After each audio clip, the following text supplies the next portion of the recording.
भुवाली की एक छोटी सी कॉटेज में लेटा लेटा मैं सामने के पहाड़ देखता हूँ। पानी भरे सूखे सूखे बादलों के घेरे देखता हूँ।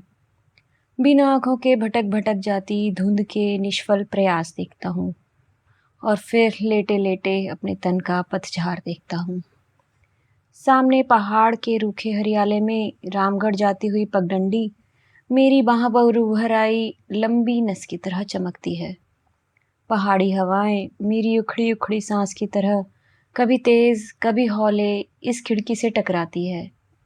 पलंग पर बिछी चादर और ऊपर पड़े कंबल से लिपटी मेरी देह चूने की सी कच्ची तह की तरह घुल घुल जाती है और बरसों के ताने बाने से बुनी मेरे प्राणों की धड़कनें हर क्षण बंद हो जाने के डर में चूक जाती हैं। मैं लेटा रहता हूँ और सुबह हो जाती है। मैं लेटा रहता हूँ, शाम हो जाती है। मैं लेटा रहता हूँ, रात झुक जाती है। दरवाजे और खिड़कियों पर पड़े पर्दे मेरी ही तरह दिन रात सुबह शाम अकेले मौन भाव से लटकते रहते हैं। कोई इन्हें भरे भूरे हाथों से उठाकर कमरे की ओर बढ़ा नहीं जाता। रात सुबह शाम बारी बारी से मेरी शैया के पास घिर घिर आते हैं और मैं अपनी इन फीकी आंखों से अंधेरे और उजाले को नहीं, लोहे के पलंग पर पड़े अपने आप को देखता हूँ। अपने इस छूटते छूटते तन को देखता हूँ और देखकर रह जाता हूँ। आज इस तरह रह जाने के सिवा कुछ भी मेरे वश में नहीं रह गया। सब अलग जा पड़ा है। अपने कंधों से जुड़ी अपनी बाहों को देखता हूँ।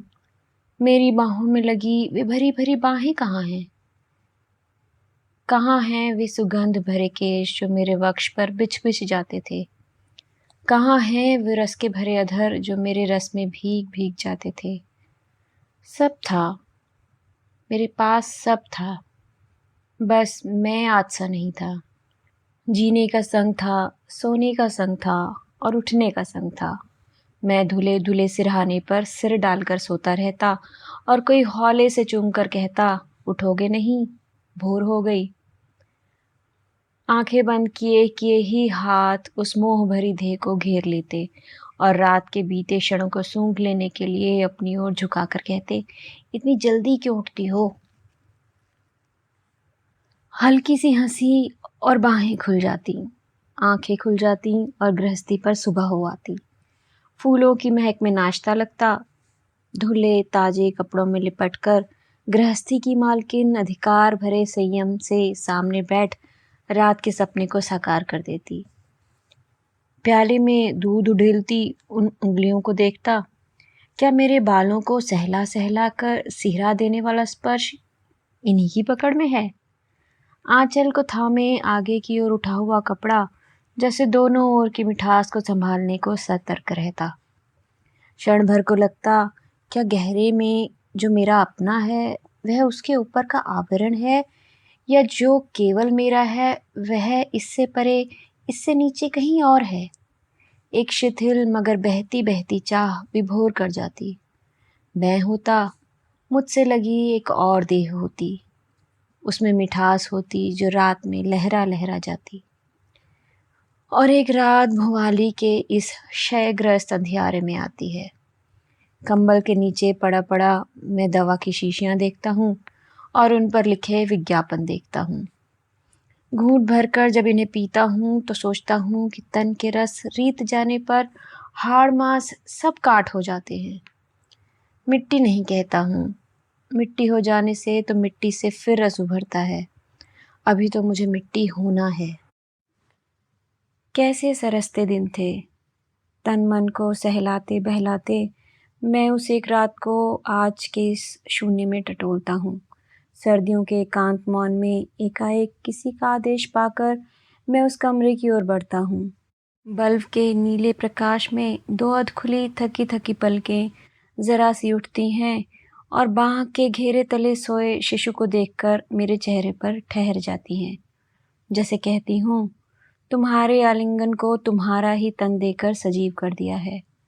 मैं उठता हूँ, ठंडे मस्तिष्क को अधरों से छूकर यह सोचते सोचते उठता हूँ कि जो प्यार तन में जागता है तन से उपजता है वही देह पाकर दुनिया में जी भी जाता है। पर कहीं एक दूसरा प्यार भी होता है, जो पहाड़ के सूखे बादलों की तरह उठ उठ आता है और बिना बरसे ही भटक भटक कर रह जाता है। वर्षों बीते।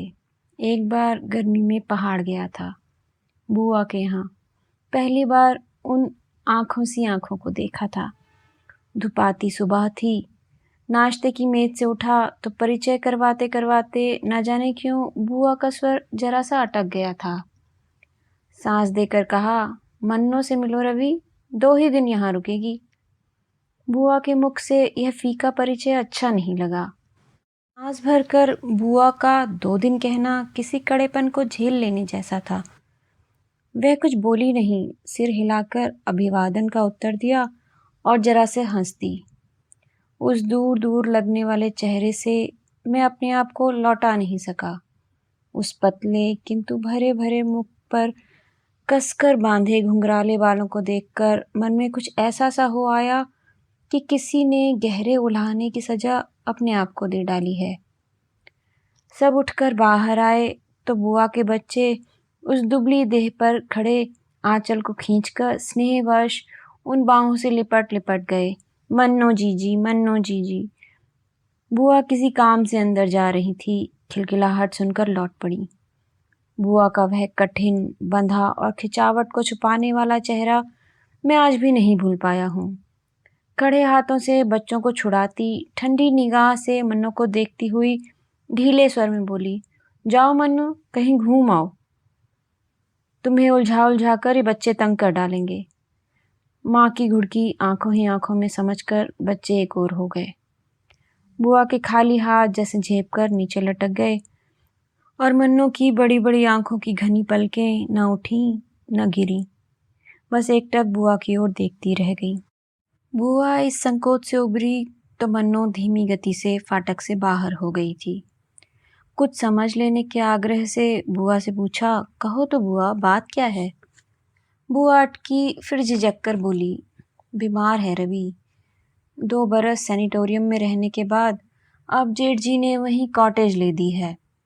साथ घर का एक पुराना नौकर रहता है। कभी अकेले जी उब जाता है तो 2-4 दिन के लिए शहर चली जाती है। नहीं नहीं बुआ, मैं धक्का खाकर जैसे विश्वास नहीं करना चाहता था। रवि, जब कभी 4-6 महीने बाद लड़की को देखती हूँ तो भूख प्यास सब सूख जाती है।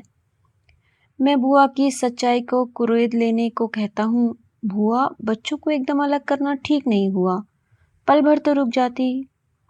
बुआ ने बहुत कड़ी निगाह से देखा, जैसे कहना चाहती हो, तुम यह सब नहीं समझोगे, और अंदर चली गई।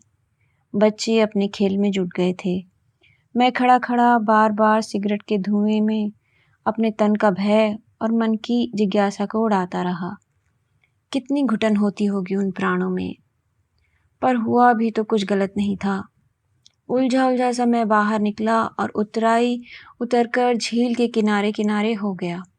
सड़क के साथ साथ इस ओर छाह थी। उछल उछल आती पानी की लहरें कभी धूप से रुपहली हो जाती थी।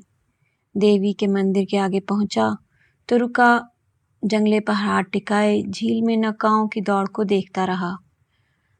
बलिष्ठ हाथों में चप्पू थामे कुछ युवक तेज रफ्तार तल्लीताल की ओर जा रहे थे। पीछे की कश्ती में अपने तन मन से बेखबर एक प्रौढ़ बैठा ऊँघ रहा था।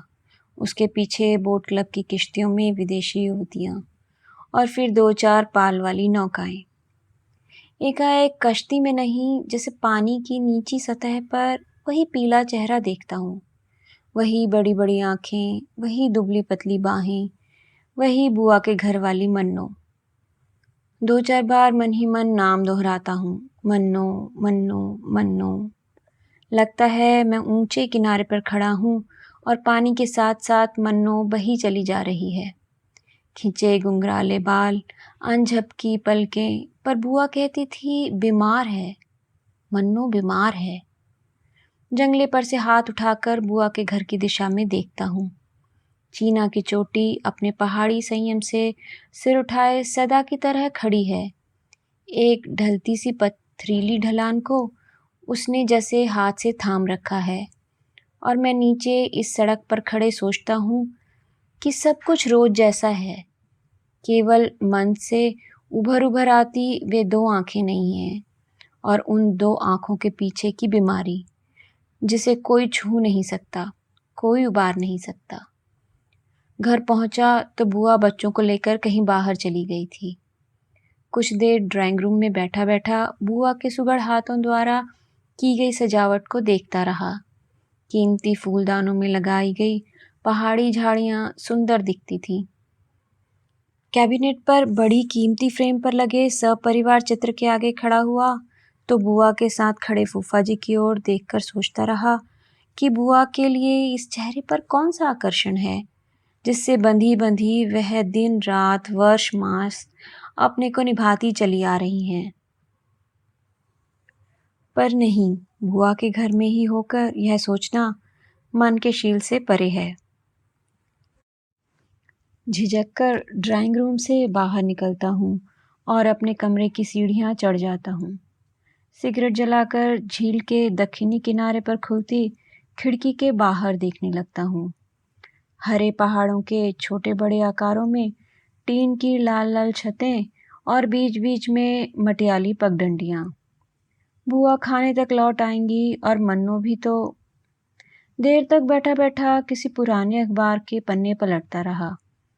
बुआ लौटी नहीं। घड़ी की टन टन के साथ नौकर ने खाने के लिए अनुरोध किया। खाना लगेगा साहिब। बुआ कब तक लौटेंगी? खाने को तो मना कर गई हैं। कथन के रहस्य को मैं इन अर्थहीन सी आंखों में पढ़ लेने के लिए प्रयत्न करता हूँ। और जो मेहमान हैं, नौकर तत्परता से झुककर बोला, आपके साथ नहीं साहिब, वह अलग से ऊपर ही खाएंगी। और मैं लंबी सांस भरकर जले सिगरेट के टुकड़े को पैर के नीचे कुचल देता हूँ। शायद साथ खाने के डर से छुटकारा पाने पर या शायद साथ ना खा सकने की व्यवस्था पर। उस खाने की मेज पर अकेले खाना खाते खाते क्या सोचता रहा आज तो याद नहीं। बस इतना सा याद है, कांटे छुरी से उलझता बार बार मैं बाहर की ओर देखता था। मीठा कौर मुंह में लेते ही घोड़े की टाप सुनाई दी। ठिठक कर सुना, सलाम साहेब। धीमी मगर सधी आवाज। 2 घंटे तक पहुंच सकोगे ना? जी हुजूर। सीढ़ियों पर आहट हुई और शायद अपने कमरे तक पहुंचकर खत्म हो गई। खाने के बर्तन उठ गए। मैं उठा नहीं। दोबारा कॉफी पी लेने के बाद भी वहीं बैठा रहा। एकाएक मन में आया कि किसी के छोटे से परिचय से मन में इतनी दुविधा उपजा लेना कम छोटी दुर्बलता नहीं है। आखिर किसी से मिल ही लिया हूँ तो उसके लिए ऐसा सा क्यों हुआ जा रहा हूँ। घंटे भर बाद मैं किसी की पैरों चली सीढ़ियों पर ऊपर चढ़ा जा रहा था। खुले द्वार पर पर्दा पड़ा था। हौले से थाप दी, चले आइए। पर्दा उठाकर देहरी पर पांव रखा। हाथ में कश्मीरी शॉल लिए मन्नू सूटकेस के पास खड़ी थी। देखकर चौंकी नहीं। सहज स्वर में कहा, आइए। फिर सोफे पर फैले कपड़े उठाकर कहा, बैठिए। बैठते बैठता सोचा, बुआ के घर पर सबसे अधिक सजा और साफ कमरा यही है। नया नया फर्नीचर, कीमती पर्दे और इन सब में हल्के पीले कपड़ों में लिपटी मन्नू। अच्छा लगा। बात करने को कुछ ना पाकर बोला, आप लंच तो जी मैं कर चुकी हूँ। और भरपूर मेरी ओर देखती रही। मैं जैसे कुछ कहलवा लेने के लिए कहता हूँ, बुआ तो कहीं बाहर गई हैं। सिर हिलाकर मन्नू शॉल की तह लगाती रही और सूटकेस में रखते रखते कहती है, शाम से पहले ही नीचे उतर जाऊंगी। बुआ से कहिएगा एक ही दिन को आई थी। बुआ तो आती होंगी। इसका उत्तर न शब्दों में आया न चेहरे पर से। कहते कहते एक बार रुका, फिर न जाने कैसे आग्रह से कह दिया, एक दिन और नहीं रुक सकेंगी? वह कुछ बोली नहीं, बंद करते सूटकेस पर झुकी रही। फिर पल भर बाद जैसे स्नेह भरे हाथ से अपने बालों को छुआ और हंसकर कहा, क्या करूंगी यहाँ रहकर? भुवाली के इतने बड़े गांव के बाद एक छोटा सा शहर मन को नहीं भाता। वह छोटी सी खिलखिलाहट, वह कड़वेपन से परे का व्यंग, आज इतने वर्ष बाद भी मैं वैसे ही, बिल्कुल वैसे ही सुन रहा हूँ। वही शब्द, वही हंसी, वही पीली सी सूरत।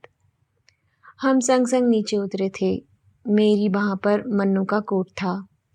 नौकर और माली ने झुककर सलाम किया और अतिथि से इनाम पाया। साइस ने घोड़े को थपथपाया। हुजूर चढ़ोगी? उड़ती उड़ती नजर उन आंखों की बाह पर लटके कोट पर अटकी। पैदल जाऊंगी। घोड़ा आगे आगे लिए चलो। चाहा कि घोड़े पर चढ़ जाने के लिए अनुरोध करूं, पर कह नहीं पाया। फाटक से बाहर होते होते वह पल भर के लिए पीछे मुड़ी, जैसे छोड़ने से पहले घर को देखती हो।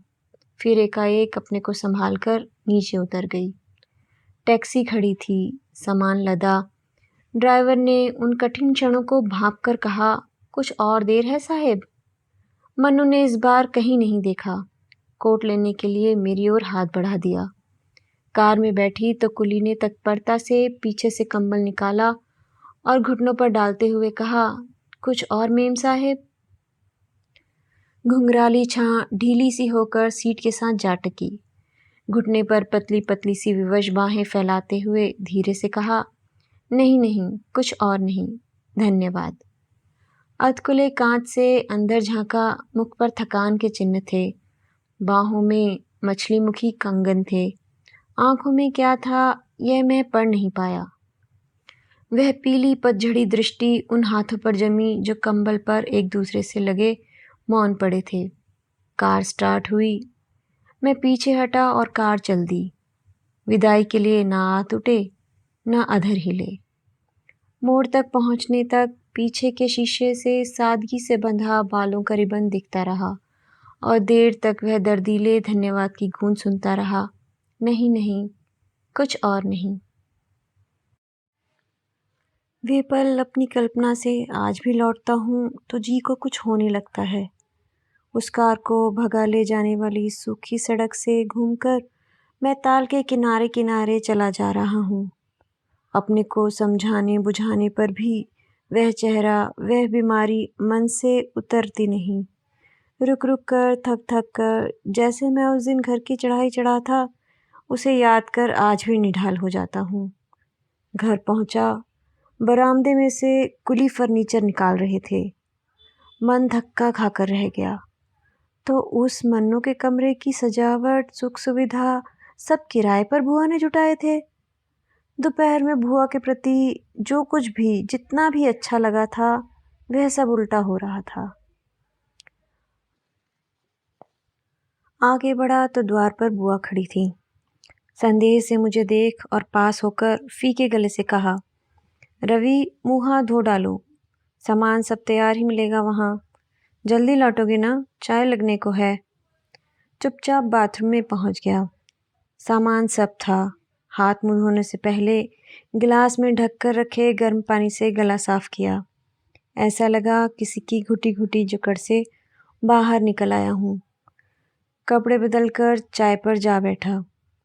बच्चे नहीं, केवल बुआ थी। बुआ ने चाय उडेली और प्याला आगे कर दिया। बुआ? बुआ ने जैसे सुना नहीं। बुआ, बुआ। पल भर के लिए अपने को ही कुछ ऐसा सा लगा कि किसी और को पुकारने के लिए बुआ को पुकार रहा हूँ। बुआ ने विवश होकर आंखें ऊपर उठाईं। समझ गया कि बुआ चाहती हैं कुछ नहीं कहूँ, पर मैं रुका नहीं। बुआ, 2 दिन की मेहमान तो एक ही दिन में चली गई। सुनकर बुआ चम्मच से अपनी चाय को हिलाने लगी। कुछ बोली नहीं। इस मौन से मैं और भी निर्दयी हो गया। कहती थी बुआ से कहना कि मैं एक ही दिन को आई थी। इसके आगे बुआ कुछ और सुन नहीं सकी। लंबा गहरा सांस लेकर आहत आंखों से मुझे देखा। तुम कुछ और नहीं कहोगे रवि। और चाय का प्याला वहीं छोड़कर कमरे से बाहर हो गई। उस रात दौरे से फूफा जी के लौटने की बात थी। नौकर से पूछा तो पता लगा कि 2 दिन के बाद आने का तार आ चुका है। चाहा एक बार बुआ के कमरे तक हो आऊं, पर संकोचवश पाँव नहीं उठे।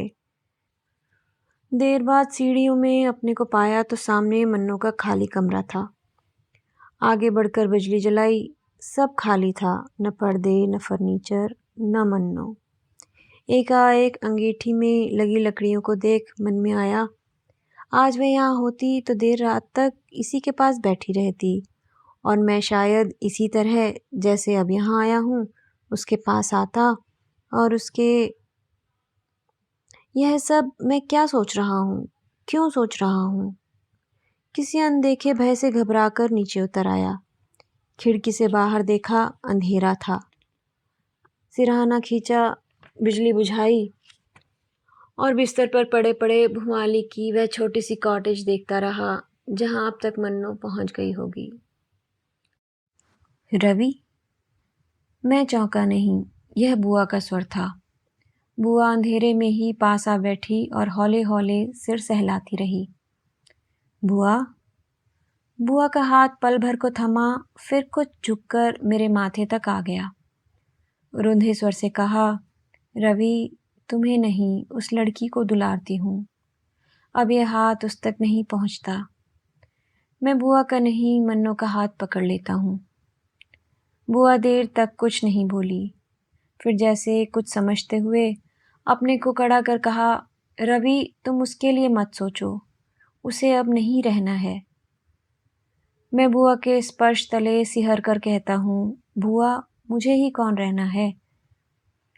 आज वर्षों बाद भुवाली में पड़े पड़े मैं असंख्य बार सोचता हूँ कि उस रात मैं अपने लिए यह क्यों कह गया? क्यों कह गया वे अभिशाप के बोल जो दिन रात मेरे इस तन मन पर सच्चे उतरते जा रहे हैं। सुनकर बुआ को कैसा लगा नहीं जानता। वे हाथ खींचकर उठी, रोशनी की और पूरी आंखों से मुझे देखकर अविश्वास और भर्त्सना से कहा, पागल हो गए हो रवि? उसके साथ अपनी बात जोड़ते हो जिसके लिए कोई राह नहीं रह गई, कोई और राह नहीं रह गई। फिर कुर्सी पर बैठते बैठते कहा, रवि, तुम तो उसे सुबह शाम तक ही देख पाए हो। मैं वर्षों से उसे देखती आई हूँ और आज पत्थर सी निष्ठुर हो गई हूँ। उसे अपना बच्चा ही मानती रही हूँ, यह नहीं कहूँगी। अपने बच्चों की तरह तो अपने बच्चों के सिवाय और किसी को रखा नहीं जा सकता। पर जो कुछ भी, जितना भी था, वह प्यार, वह देखभाल सब व्यर्थ हो गए हैं।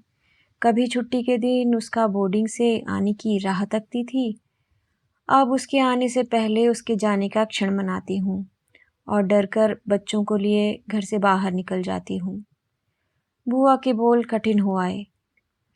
रवि, जिसे बचपन में मोहवश कभी डराना नहीं चाहती थी, आज उसी से डरने लगी हूँ, उसकी बीमारी से डरने लगी हूँ। फिर स्वर बदलकर कहा, तुम्हारा ऐसा जीवट मुझ में नहीं कि कहूँ डरती हूँ। बुआ ने यह कहकर जैसे मुझे टटोला और मैं बिना हिले डुले चुपचाप लेटा रहा। बुआ असमंजस में देर तक मुझे देखती रही, फिर जाने को उठी और रुक गई। इस बार स्वर में आग्रह नहीं, चेतावनी थी। रवि, कुछ हाथ नहीं लगेगा। जिसके लिए सब राह रुकी हो, उसके लिए भटको नहीं।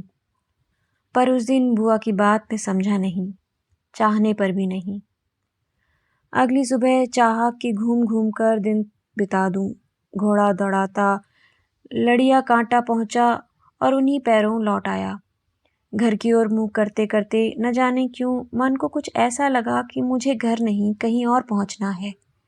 चढ़ाई के मोड़ पर कुछ देर खड़ा खड़ा सोचता रहा और जब ढलती दोपहरी में तल्लीताल की उतराई उतरा तो मन के आगे सब साफ था। मुझे भवाली जाना था। बस से उतरा, अड्डे पर रामगढ़ के लाल लाल सेबों का ढेर देखकर यह नहीं लगा कि यही भवाली है।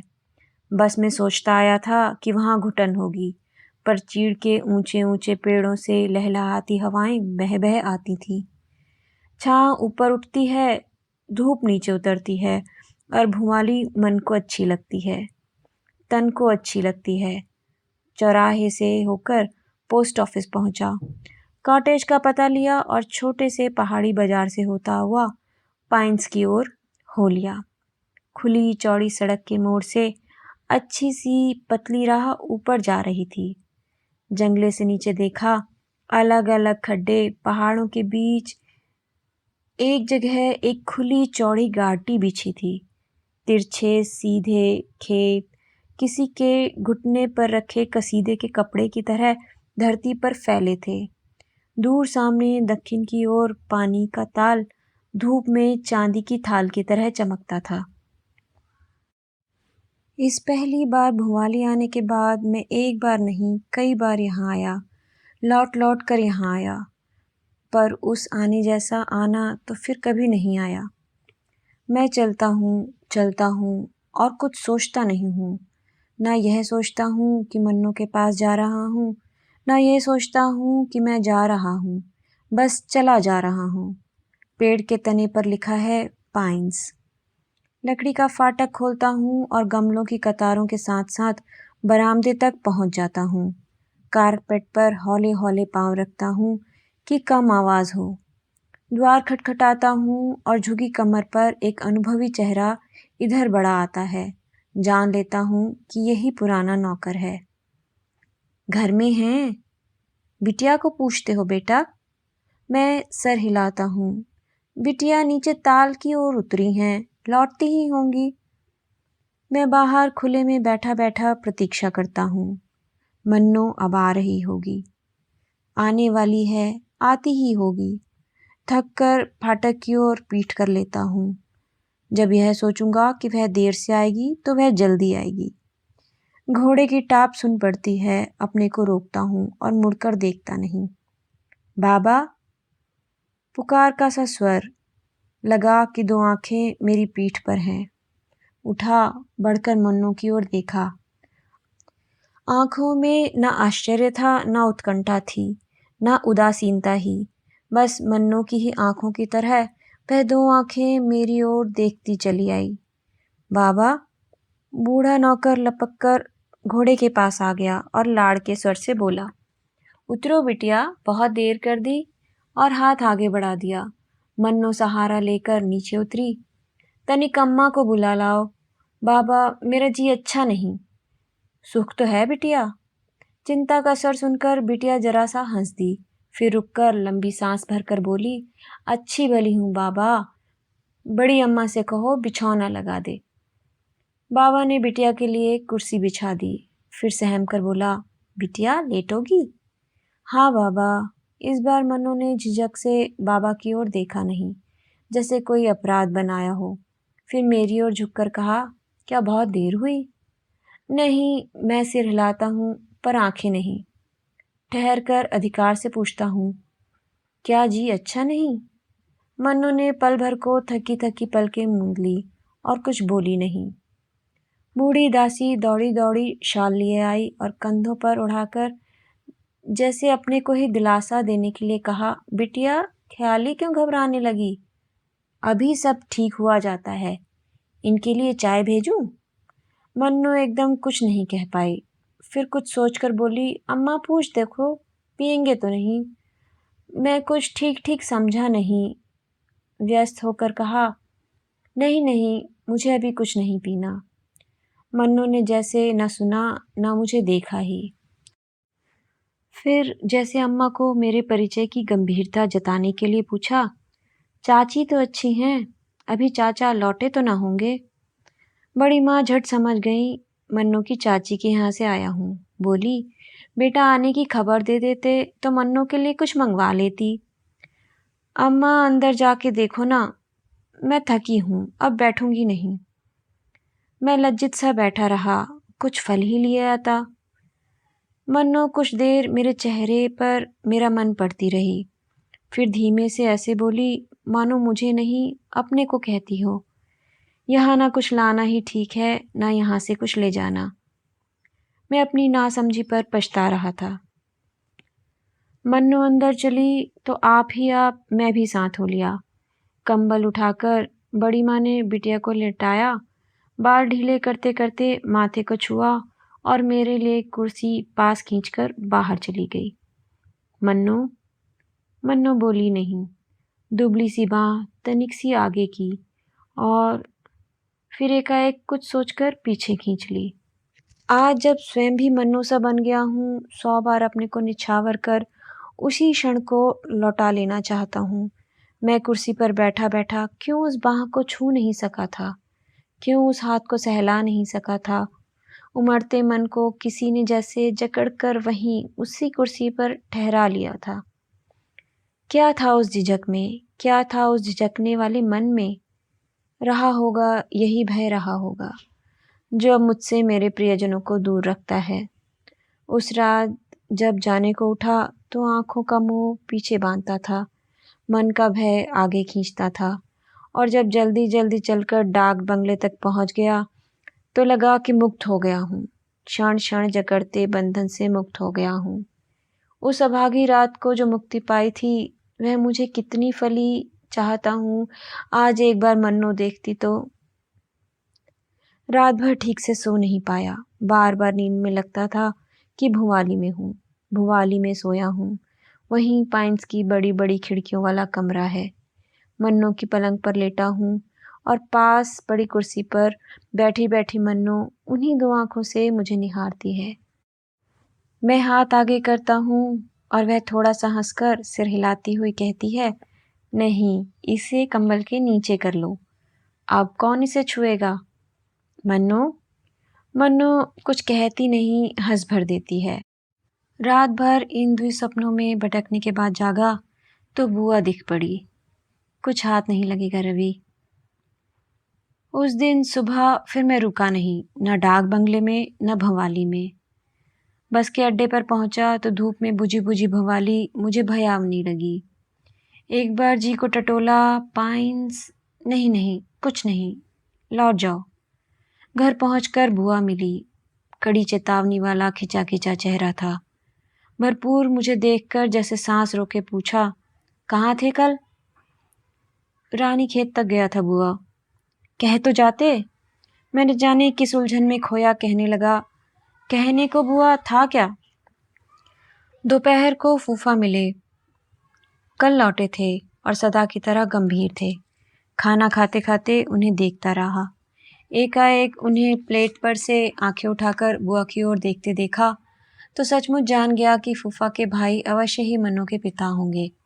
दृष्टि में वही ठहराव, वही अचंचलता थी। फूफा जी ने खाने पर से उठते-उठते उलझे स्वर में मुझसे पूछा, रवि, बुआ तुम्हारी लखनऊ तक जाना चाहती हैं, पहुंचा सकोगे? जी, सकूंगा। मैं, बुआ और बच्चे नैनी से उतर रहे थे।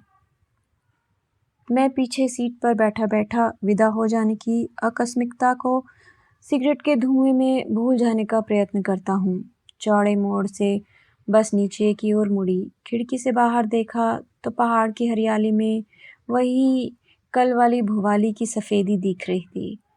काठगोदाम से लखनऊ। एक रात बुआ के ससुराल रुककर बुआ से विदा लेने को गया तो बुआ ने पूछा, कहाँ जाने की सोच रहे हो रवि? कुछ दिनों यहीं रुको ना। नहीं बुआ। बुआ इस नहीं को एकाएक स्वीकार नहीं कर सकी। पास बिठाकर कुछ देर देखती रही। फिर स्नेह से कहा, फिर कहाँ जाओगे? बुआ कुछ पता नहीं। बुआ कुछ कहना चाहती थी पर कह नहीं पा रही। कुछ रुकते-रुकते कहा, रवि, तुम्हारे फूफा तो तुम्हें वापस नैनी लौटने को कहते थे। नहीं बुआ, अब तो दक्खी नहीं जाऊंगा पिताजी के पास। बुआ को जैसे विश्वास नहीं हुआ। कुछ याद सी करती बोली, रवि, इस बार तुम्हें वहाँ अच्छा नहीं लगा? ऐसा नहीं, ऐसा नहीं बुआ। बुआ चाहती थी मुझसे कुछ पूछे। मैं चाहता था बुआ से कुछ पूछूं, पर किसी से भी शब्द जुड़े नहीं। स्टेशन पर जाने लगा तो बुआ के पाँव छुए। बुआ बहुत बड़ी नहीं है मुझसे, पिताजी की सबसे छोटी मौसेरी बहन होती हैं, पर दिल में कुछ ऐसा सा लगा कि बुआ का आशीर्वाद चाहता हूँ। बुआ हैरान हुई, फिर हंसकर बोली, रवि, तुमने पाँव छुए हैं तो आशीर्वाद जरूर दूंगी। बहुत सुंदर बहू पाओ। मैं न हंसा न लजाया। बुआ चुप सी रह गई। जिस नटखट भाव से वह कुछ कह गई थी, उसे मानो अनदेखे संकोच ने घेर लिया। टिकट लिया, कुली के पास सामान छोड़कर प्लेटफॉर्म पर घूमने लगा। सामने आमने कोई गाड़ी नहीं थी। लाइनों पर बिछे खाली पन्ने उलझे मन को एकाएक खोल दिया। जो कुछ भी सोच रहा था सोचता चला गया। मन न भवाली पर अटका, न पाइंस पर, न मन्नों पर। पिछला सब बीत गया लगा। बुआ का आशीर्वाद कल्पना में मुखर हो आया। घर होगा, घर की रानी होगी, मैं हूँगा। बुआ का आशीर्वाद झूठा ना निकला। सच में ही मेरा घर बना। सुंदर घरनी आई और उसे मैं ही ब्याह कर लाया। पर उस दिन जहाँ का टिकट ले लिया था, वहाँ की गाड़ी मुझे खींचकर प्लेटफॉर्म से ले ही जा नहीं सकी। गाड़ी आ लगी, कुली सामान लगाता है और मैं बाहर खड़ा खड़ा देखता हूँ। मुसाफिर, कुली, सामान, बच्चे, बूढ़े। साहिब, गाड़ी छूटने में 10 मिनट हैं। मैं अपनी घड़ी देखता हूँ और सिर हिला देता हूँ कि जी मैं जानता हूँ। कुली एक बार फिर अंदर आकर असबाब ऊपर नीचे करता है और साफा ठीक करते हुए बाहर निकल कर कहता है, हरी बत्ती हो चुकी है साहब। बत्ती की ओर देखता हूँ और देखता चला जाता हूँ। वही कद है, वही दुबली पतली देह, वही धुला धुला सा चेहरा, वही। आवेश में कहता हूँ, कुली सामान उतार लो। साहेब, जल्दी करो, जल्दी। कुली फिर मेरे सामान के पास है, टिकट वापस कर नया ले लिया है। स्टेशन से फल की टोकरी बंधवाए, चाय पी और बरेली की गाड़ी में जा बैठा। जहाँ मुझे जाना है वहीं जाकर रहूँगा। अब मैं नहीं रुकता तो कौन मुझे रोकेगा? क्यों रोकेगा? घर के आगे लॉन में बैठा सर्दियों की ढलती धूप में अलसा रहा हूँ। अंदर से माँ निकली और पास बैठते हुए कहा, बेटा इस बार छुट्टी में आ गए हो तो ठहर ही जाओ, बार बार इनकार करना अच्छा नहीं लगता। माँ की बात सुनकर मैं सयाने बेटी की तरह हंसता हूँ और मन ही मन सोचता हूँ कि माँ कितना ठीक कहती है। अपनी नौकरी पर रहता हूँ और अकेले आदमी की खट से कहीं अधिक कमाता हूँ, फिर क्यों इनकार करूँगा? माँ की आशा के विपरीत बड़ी आवाज़ में कहता हूँ, माँ जो तुम्हें रुचे वही मुझे भाएगा। बेटा लड़की देखना चाहोगे? हाँ माँ। लगा माँ मन ही मन हंसी। खाने के बाद रात को घूम कर आया तो कमरे में शांति थी, मन में शांति थी। किसी को देखने के लिए कॉलेज के दिनों वाली उतावली जिज्ञासा मन में नहीं रह गई थी। लगा कि अकेले रहते रहते किसी के संग की आशा नहीं कर रहा, उसे तो अपना अधिकार करके मान रहा हूँ। हाथ में किताब लेकर रात को लेटा तो पढ़ते पढ़ते ऊब गया। आंखों के अंधेरे में देखा किसी पहाड़ पर चढ़ा जा रहा हूँ। दूर चीड़ के पेड़ों के झुंड दिखते हैं। आसमान सब सुनसान है। अपनी पदचाप के सिवा कोई आवाज़ नहीं। एकाएक किसी का स्वर गूंजता है। इधर उधर और अंधेरे में हिलता हुआ एक हाथ आगे बढ़ा बढ़ा आता है और मेरे गले की ओर निकट और निकट। दुबली कलाइयाँ, पतली उंगलियाँ। मैं डरता हूँ, पीछे हटता हूँ और घबराकर आंखें खोल देता हूँ।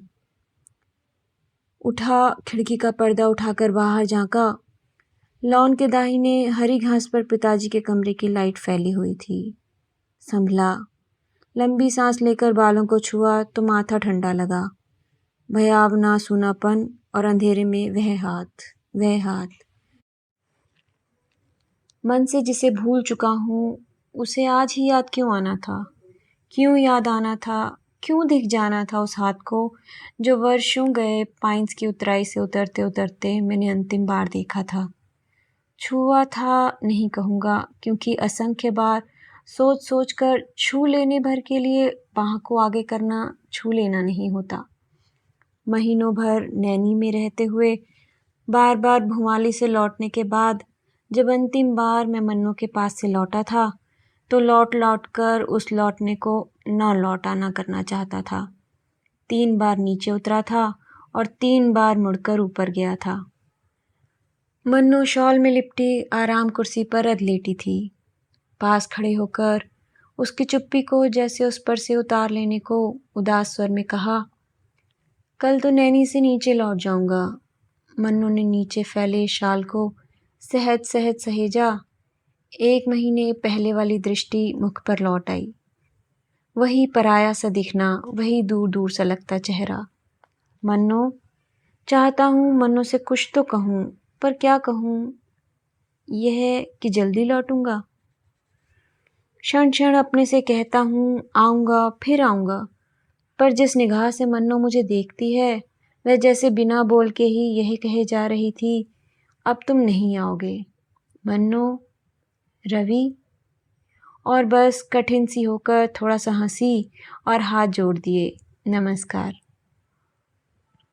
इन जुड़े जुड़े हाथों को देखता रहा, जरा सा आगे बढ़ा कि विदा लूं, विदा दूं, पर ना जाने क्यों खड़ा का खड़ा रह गया। समझने के से स्वर में मन्नो बोली, देर होती है रवि। जी भर कर देखने वाली अपनी आंखों को झुकाकर मैं जल्दी जल्दी नीचे उतर गया। मैं फिर लौटूंगा, फिर, पर क्या सदा के लिए चला जा रहा हूँ?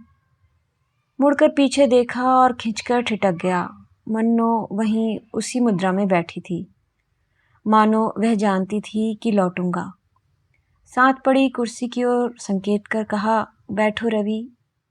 स्वर में न व्यथा थी, न संग छूटने की उदासी, न मेरे आने का आश्चर्य था।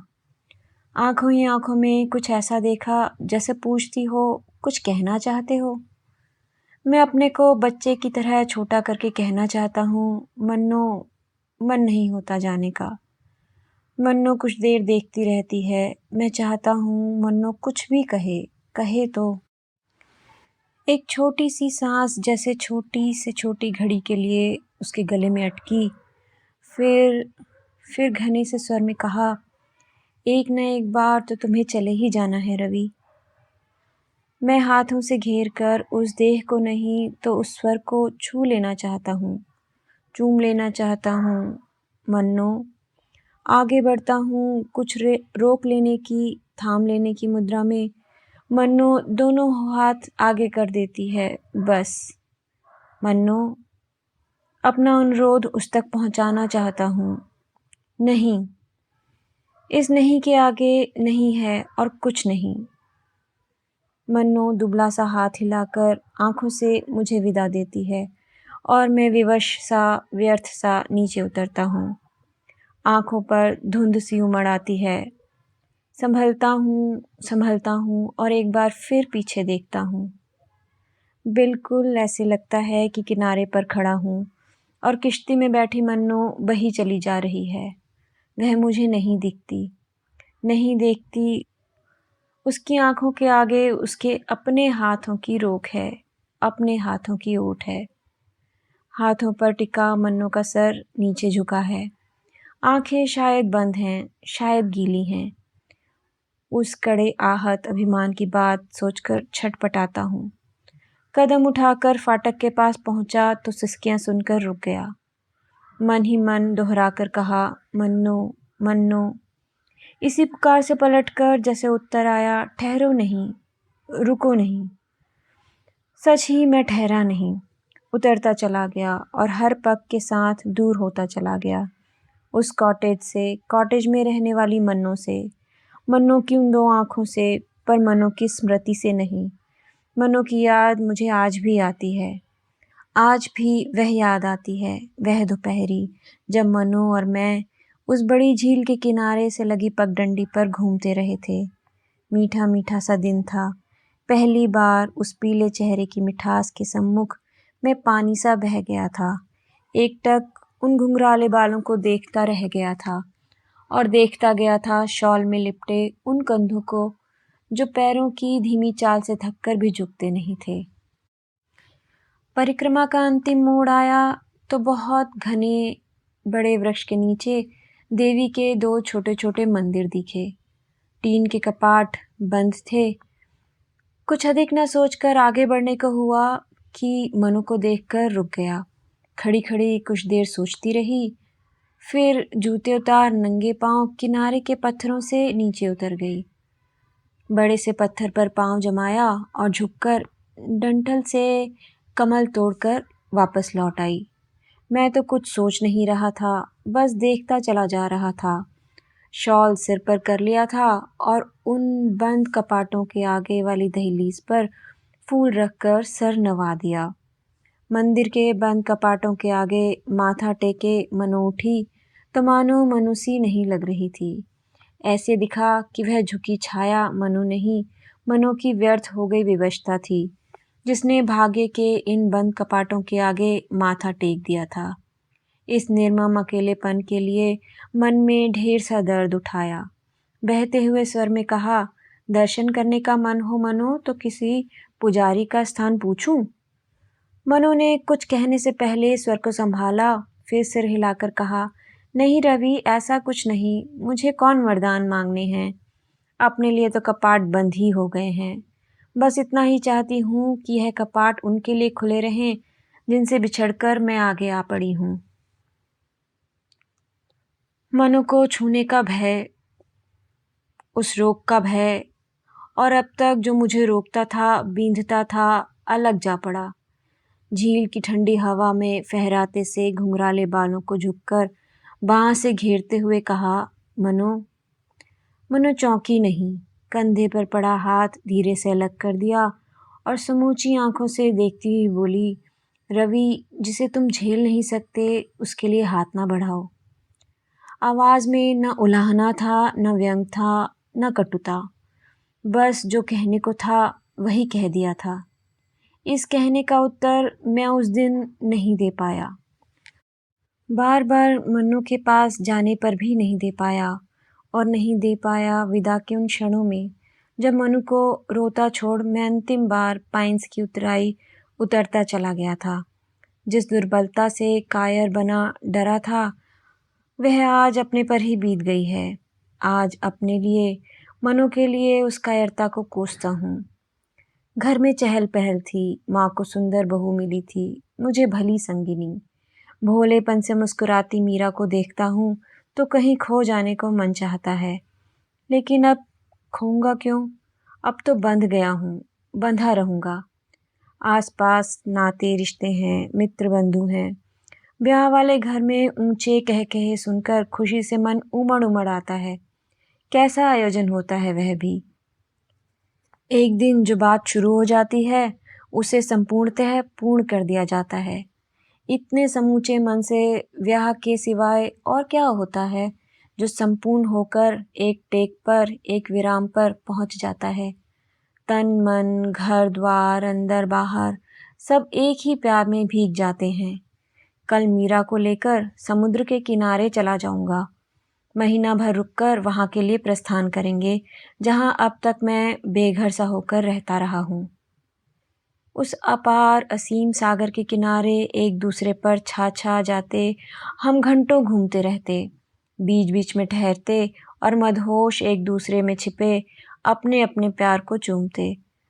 सुबह शाम दिन रात कहाँ छिपते, कहाँ डूबते, यह हम देखकर भी नहीं देखते थे। इसके बाद प्रहरों की तरह बीते वे 10 वर्ष, संग संग लगे बिछोह से दूर मगन दिन रात। मीरा और बच्चों से दूर इस कॉटेज में पड़ा पड़ा आज जब पीछे लौटता हूँ तो बहुत निकट से किसी सांस का स्वर सुनता हूँ। हम कितने सुखी हैं, कितने।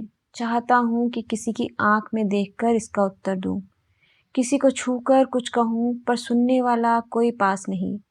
बच्चों के लिए मीरा ने मेरा मुंह छोटा कर लिया। गए महीने रानीखेत जाते मीरा बच्चों के संग घंटे भर को यहाँ रुकी थी। बरामदे में लेटे लेटे उन तीनों को ऊपर से आते देखता रहा। फाटक पर पहुंचकर मीरा पल भर को ठिठकी थी, फिर दोनों हाथों से बच्चों को घेरे अंदर ले आई। मुन्ना, रानी, प्रणाम करो बेटा। बच्चों के झिझके से बंधे हाथ मेरी ओर उठे। देखकर कंठ भर आया। मेरा भाग्य मुझसे दूर, मुझसे अलग जा पड़ा है। मेरे ही बच्चे आश्चर्य की दृष्टि से मुझे देख माँ की आज्ञा का पालन कर रहे हैं। मीरा जब तक रही आंखें पोंछती रही। कुछ कहने को, कुछ पूछने को उसका स्वर बंधा नहीं। अपने सुंदर सुकुमार बच्चों को अपने ही डर के कारण पूरी तरह निरख नहीं पाया। केवल मीरा की ओर देखता रहा कि जो आज मुझसे मिलने आई है उसमें मेरी पत्नी कहाँ है? कहाँ है वह जो सचमुच में मेरी थी? भरी आंखों से मीरा की कलाई की घड़ी देखने की निठुराई से आहत मैं फटी फटी रूखी दृष्टि से फाटक की ओर देखने लगा कि मेरा परिवार कुछ क्षणों में मुझे यहाँ अकेला छोड़कर मुझसे दूर चला जाएगा।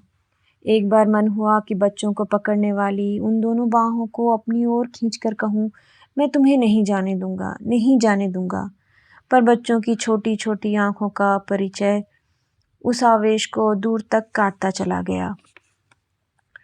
चौंक कर देखा, मीरा पास आकर झुकी और अधरों से मस्तक छूकर हौले से पीछे हट गई।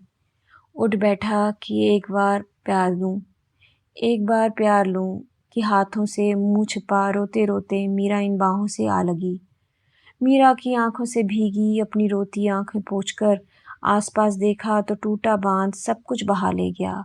न पास मीरा थी, न बच्चे। तकियों के सहारे सिर ऊंचा करके देखा, उतराई के तीसरे मोड़ पर तीनों चले जा रहे थे। मीरा मेरी ओर पीठ मोड़े आगे को झुकी हुई थी। बच्चे एक दूसरे की उंगली पकड़े कभी माँ को देखते, कभी राह को। सांस रोके प्रतीक्षा करता रहा, पर किसी ने पीछे मुड़कर नहीं देखा, न मीरा ने, न मेरे बेटे ने। केवल छोटी रानी के बालों में गुथा हुआ गुलाबी रिबन देर तक हिल हिल कर मेरी आंखों से कहता रहा, पापा हम चले गए, पापा हम चले गए। सच ही सब चले गए हैं, इसलिए नहीं कि उन्हें जाना था, इसलिए कि मैं चला जा रहा हूँ। ऐसा ही एक दिन मन्नू के जाने की भाप कर मैं उतराई से उतरता चला गया था। मेरी ही तरह अकेले मन्नू रोई थी। अब जान पाया हूँ कि हाथों में मुंह छुपाकर वह रोना कितना अकेला रोना था। पर उस बार जाकर बरसों मैंने मन्नू की सुधि नहीं ली। जब कभी नींद में देखता हूँ वह दुबली देह, बड़ी बड़ी आंखें और कंबल पर फैली पतली पतली बाहें, तो जाकर द्वेग से मीरा की ओर बढ़ जाता हूँ। एक बार दौरे पर लखनऊ आया तो बुआ मिली। इधर उधर की बातें करके एकाएक स्वर बदल कर बोली, रवि मन्नू तो अब नहीं रही। नहीं बुआ, मैं पिता हो जाने के गांभीर्य को संभालता कहता हूँ, नहीं बुआ नहीं। बुआ जैसे मुझे कई वर्षों पहले उस रवि को कहती है, रात को सोई तो जगी नहीं, अम्मा छुट्टी पर थी, सुबह सुबह ख्याली अंदर गया तो सांस चुक चुकी थी। मैं रुंधे गले से जैसे कुछ पूछना चाहता हूँ, बुआ। बुआ आँख पोंछती हुई कुछ सोचती रही, फिर दर्द से बोली, रवि एक बार उसे पत्र तो लिख दे। मैं रुमाल से रुलाई सोखने लगता हूँ। तुम्हारे नाम एक पार्सल छोड़कर गई थी अलमारी में। खोला तो जर्सी थी। दूसरे दिन बुआ के पास फिर आया तो जल्दी जल्दी पाँव छूकर कहा, अच्छा बुआ। रवि, बुआ की वही कल वाली आवाज़ थी। मैंने सिर हिलाकर घोर विवशता के साथ कहा, नहीं बुआ नहीं।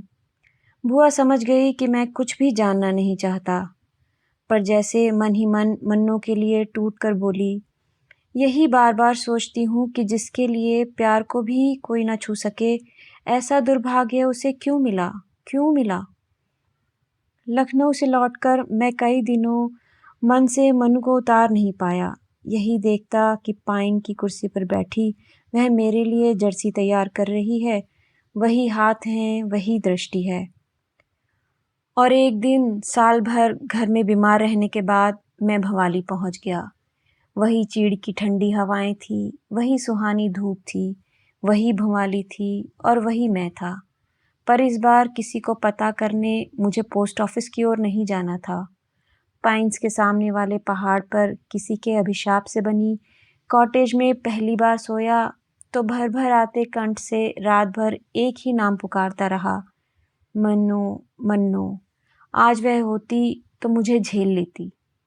हर रोज सुबह उठते बरामदे से पाइन्स देखता हूँ और मन ही मन कहता हूँ, मन्नू, मन्नू। जिस मीरा को मैंने वर्षों जाना है वह अब पास सी नहीं लगती, अपनी सी नहीं लगती। उसे मैंने छू छू कर छुआ था, चूम चूम कर चूमा था, पर मन पर जब मोह और प्यार की उछलन आती है तो मीरा नहीं, मन्नू की आंखें ही सगी दिखती हैं। खिड़की के सामने लेटे लेटे अकेलेपन से घबराकर जब मैं बाहर देखता हूँ तो धुंध भरे बादलों के घेरे में घुंघराले बालों वाला वही चेहरा दिखता है, वही। आए दिन हवा के नए बदलते हुए रंग देखकर अब इतना तो जान गया हूँ कि इसके छूटते छूटते तन में मन को बहुत देर भटकना नहीं होगा। एक दिन खिड़की से बाहर देखते देखते इन्हीं बादलों के घेरों में समा जाऊंगा, इन्हीं में समा जाऊंगा। और बस इतनी ही थी ये कहानी बादलों के घेरे, जो लिखी थी सुश्री कृष्णा शोभती जी ने। उम्मीद करती हूँ आपको पसंद आई होगी। नमस्कार।